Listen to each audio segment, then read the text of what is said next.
માસૂમની જિંદગીની લડાઈ, ચારે બાજુ માત્ર ને માત્ર પાણી.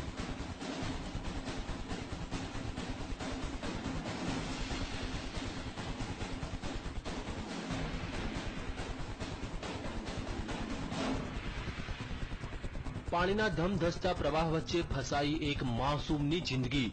મોતની લહેરો વચ્ચે જીવન અને મરણ વચ્ચે ઝોલા ખાતી માસૂમની જિંદગી. શું આ માસૂમ પોતાનો જીવ બચાવી શકશે ખરો?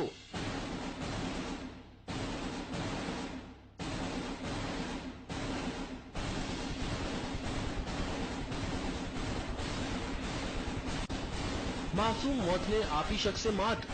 શું બચી જશે માસૂમનો જીવ?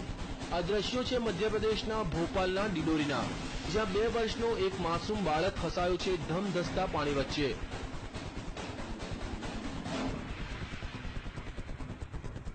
આ બાળક રમતો રમતો આ નદીમાં પહોંચી ગયો અને અચાનક પાણીનો પ્રવાહ વધી જતા તે અટવાઈ પડ્યો.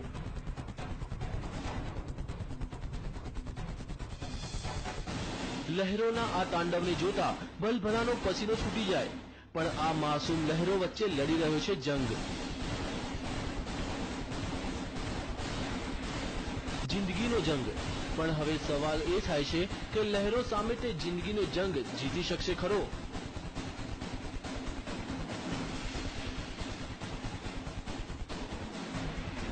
તેને કોઈ પણ ભોગે પોતાનો જીવ બચાવવો છે. તેને નદીના પ્રવાહની કોઈ પરવાહ નથી. તે તો તોફાની લહેરોને આપી રહ્યો છે ટક્કર.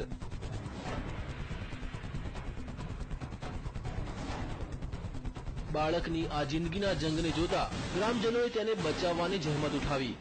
માસૂમને બચાવવાનું રેસ્ક્યુ ઓપરેશન. માસૂમની જિંદગી બચાવવા ગ્રામજનોએ પહેલા રસ્સીનો સહારો લીધો.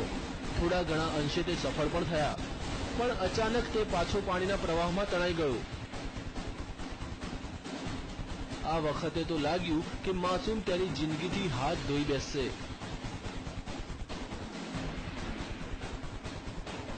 પણ ગ્રામજનોએ હિંમત ન હારી અને નદીમાં ઝંપલાવ્યું અને તરતા તરતા માસૂમ સુધી તે પહોંચવામાં સફળ થયા. અનેક પ્રયાસ બાદ તેઓ આ માસૂમની જિંદગી બચાવવામાં સફળ રહ્યા. Bureau report, TV9.